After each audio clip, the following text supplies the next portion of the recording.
Tajné poplatky k bytu. Na co vás realiťák neupozorní? Jenže na prohlídkách nebo u přepisu bytu zjistíte, že existují ještě poplatky SVčku a platby do fondu oprav. A zatímco váš kámoš ve stejném bytě opodál platí měsíčně poplatky 2000, vy budete platit 6000. Jak je to možné? V tomto videu vám vysvětlím brutálné rozdíly plateb, o kterých prvokupující nemají absolutně žádné tušení. Plus k tomu dám konkrétní informace od skvělého realitního makléře, které musíte slyšet. Dobrý den všem, jmenuji se Marian, jsem hypotékař a děkuji, že se díváte na jednu z mých mnoha videí na téma hypotéka a vše kolem ní. Co je to SVčko a co je to fond oprav? Společenství vlastníků jednotek, SVčko, je jednoduše skupina všech majitelů bytů v tom domě, baráku, paneláku, kde kupujete byt, do kterého nákupem bytu automaticky vstoupíte. I když totiž vlastníte svůj byt uvnitř, věci jako střecha, výtah, chodby patří vám všem dohromady. Když si pak otevřete měsíční rozpis plateb do SVJ, zjistíte, že se skládá ze dvou částí. První tvoří zálohy na běžný provoz, ze kterých se platí zálohy na vodu, kterou spotřebujete, topení u vás v bytě, uklidové služby nebo třeba i recepce a u dražších projektů i záhradník. Takže tady začíná být první rozdíl v měsíčních vícenákladech. Čím více extra služeb nad rámec pravidelných záloh za vodu, teplo a osvětlený výtah máte, tím vyšší platby do SVčka budou. A druhou částí je pak samotný fond oprav. To je jakési společné prasátko, ze kterého dům šetří, nebo naopak rovnou splácí ty velké milionové opravy baráku. Ať už napřímo z toho prasátka, nebo v drtivé většině si vezme úvěr, který se pak splácí právě z tohoto společného prasátka. Stejná cena, stejné náklady. No, jenomže vůbec. Lidé dělají tu obrovskou chybu, že se dívají jenom na kupní cenu bytu a úrokovou sazbu hypošky. Ale byt není jenom těch vašich 50 čtverečních metrů podlahové plochy. Začneme fondem oprav, protože zálohy do SVčka jsem v předchozím bodě vysvětlil sice stručně, ale myslím, že dostatečně. No a teď slíbené perfektně informace ohledně plateb do fondu oprav od skvělého realitního makléře Reného Mušky. A je to fakt pecka za peckou, co nám poskytnul. Do fondu oprav se platí podle metru čtverečních, které vlastníte. A toto je klíčová informace, ze kterou budeme hned pracovat. Pokud si koupíte byt v novostavbě do fondu oprav, to znamená do toho prasátka, platíte na začátku úplné minimum, klidně jenom 200-300 korun měsíčně. Protože barák je nový, všechno je v záruce od developera na 5 let. Takže koeficient na metr čtvereční jsou klidně jenom 2-3 koruny, prostě aby tam něco teklo.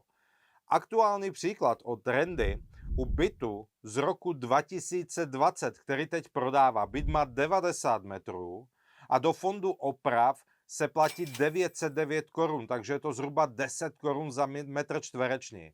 U klidně 20 let starých bytových domů může být tento fond oprav 2,5, 3, klidně i 4 000 korun měsíčně. A teď přichází ty zásadní pecky. Mám vás upozornit na jednu zajímavou věc a tuhle tu jsem fakt nevěděl. Zjistíte si, zda je balkon, který je k bytu, terasa nebo loďie zahrnutá v podlahové ploše bytu. Nebo je to bráno jako společný prostor, který je určený k vašemu výhradnému užívání. Proč je to důležité? Renda prodával byt o podlahové ploše 90 metrů, ke kterému byla 150 metrová terasa. A ta terasa byla podle prohlášení vlastníka zahrnuta v ploše bytu. Takže pro výpočet měsíčních splátek do fondu oprav se to netvářilo jako 90-metrový byt, ale jako 240 metrový byt. Takže majitel platil téměř 3x tolik do fondu oprav oproti sousedovi přes chodbu, který tu terasu neměl. Zajímavé, co? No a teď jdeme dál. Poplatky do fondu oprav je těžké paušalizovat, protože někdy je starší barák, ve kterém developer dělal nástavbu nebo upravoval půdu a za to baráku vyměnil výtahy a možná opravil střechu, anebo přispěl na výměnu stupaček. Tam není proto potřeba platit tolik do fondu oprav. Mimochodem, jestli vám tyhle tipy z praxe dávají smysl, rozhodně dejte videu like, komentář a odběr, ať vím, že toto netočím zbytečně. A teď jdeme dál na past, která se jmenuje nízký fond oprav. Klienti často slyší realiťáky na prohlídce starého bytu říct: je to tady super, je tu hrozně nízký fond oprav, jen 1000 měsíčně. No a samozřejmě prvokupující jása. Ale teď už víte, že je to průšvih. No proč? Protože ten starý dům nemá pravděpodobně zateplenou fasádu, má 30 let starý výtah a původní stupačky. Ten dům nemá díky tomu nízkému fondu oprav našetřené skoro žádné peníze.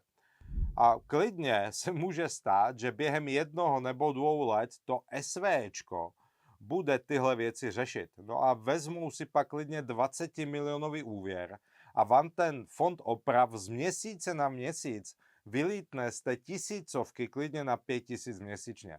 No a těch 5000 budete pak muset platit celých dalších 20 let společně s hypoškou, společně s energiemi. Tomu nízkému fondu se váže ještě jeden extrém. Ve starších domech bývají často původní starousedlíci, no a často jsou v důchodovém věku. No a tyto lidé už nechtějí dům zadlužovat, možná ani nemají peníze na to, aby platili větší platby do fondu oprav. A tak na schůzích jakoukoliv modernizaci vytrvale blokují. No a vy si koupíte sice krásně zrekonstruovaný byt, ale střecha nad vámi hnije, výtah nejede pořádně a vy s tím jako jeden hlas proti většině neuděláte vůbec nic. Další pecka, další tip, který jsme dostali, je to, co nám pomůže, když budeme realiťákovi věřit, ale budeme ho stejně chtít prověřit. Máme si vyžádat zápis z poslední schůze SVčka, schůze majitelů bytu. V tomto zápisu bude napsáno, co se plánuje klidně za 2 roky udělat. Zda se plánuje navýšení fondu nebo nějaký úvěr na celý barák, ale zjistíte tam i další důležitou věc, kolik je v baráku neplatičů. Majitelů bytů, který dluží SVčku do fondu oprav. No a když 3 lidi ze 40 dluží, tak už se to stává problémem všech. Teď fakt důležitá věc, co mnoho lidí neví. Podle zákona přecházejí dluhy prodávajícího vůči SVčku na vás jako kupujícího. Takže vy koupíte byt klidně za 12 milionů, myslíte si, že máte čistý stůl, ale pak vám přijde dopis nebo vás informuje obstarvatelská kancelář, že předchozí majitel dlužil na fondu oprav a klidně i vodě 40 000 korun. A vy jako nový majitel bytu musíte tohle doplatit. Proto vždycky ještě před podpisem kupní smlouvy, nebo i klidně rezervačky, chtějte od prodávajícího takzvané potvrzení o bezdlužnosti vůči SVčku. Bez toho ani ránu. No a jak se všem pastem vyhnout? Je to jednoduché. Ještě než podepíšete rezervačku a pošlete zálohu, vyžádejte si od realiťáka zápis z poslední členské schůze SVčka, těch majitelů bytů. Tam přesně uvidíte, jestli se tam lidi hádají, jestli se dům rozpadá, nebo jestli se náhodou neplánuje vzít v příštím roce nějaký obrovský úvěr na opravy. No a tohle jsou právě ty zkušenosti a informace z praxe, které vám online kalkulačka hypotéky neřekne. Neřekne vám to ani většina hypotékařů a už vůbec vám to neřeknou v bance. Pokud řešíte nákup a chcete ji financovat hypoškou, napište mi do kontaktního formuláře na mariandrgo.cz. Napište mi taky dole do komentářů, jaké překvápka jste měli u prohlídek a informací o platbách SVčku a do fondu oprav vy, kdo už se začínáte aktivně dívat po nemovitostech. Mějte se hezky, ahoj.